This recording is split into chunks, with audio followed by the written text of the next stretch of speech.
Вітаю, дружа! У гэтым годзе споўнілася 15 гадоў, як Сатошы Накамота, чыя асоба да нашага часу не высветленая, стварыў біткоін. З гэтай нагоды разгледзім цікавыя факты аб самай вядомай крыптавалюце. Домен bitcoin.org быў створаны яшчэ ў 2008, але першы блок быў згенераваны 3 студзеня 2009. У біткоіна няма цэнтральнага сервера, апрацоўка транзакцый ажыццяўляецца калектыўна удзельнікамі сеткі. Працэс стварэння новых блокаў называецца майнінг.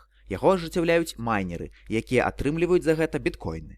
Перыядычна адбываецца халвінг, вынікам якога з'яўляецца памяншэнне памеру ўзнагароды майнераў. Гэта тлумачыцца тым, што колькасць біткоінаў абмежаваная. Яна не можа перавысіць 21 мільён. Лічыцца, што апошні біткоін будзе здабыты ў 2140 годзе.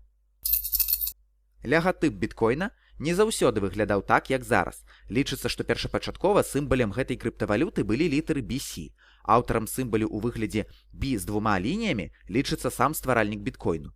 Стваральнікам сучаснай эмблемы, якую ты бачыш на вокладцы падкасту, лічыцца чалавек з нікам BitBoy. Гэты лягатып працяты сімвалізмам. Лічыцца, што мае сэнс, на колькі градусаў нахіленая літара, форма і колер лягатыпа. Лічыцца, што нават шрыфт літары, трэбушэт, быў натхнёны юнітам з кампутарнай гульні. Першапачаткова аб біткоіне ведалі далёка не ўсе, але з цягам часу сітуацыя мянялася. У 2017 нават з'явілася інфармацыя, што ў Крыму нарадзілася дзіця, якое назвалі біткоінам.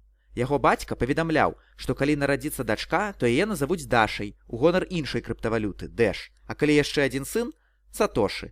Але верагодна, што ўся гэтая гісторыя аказалася фэйкам. Як бачна з папярэдняга абзацу, існуюць і іншыя крыптавалюты.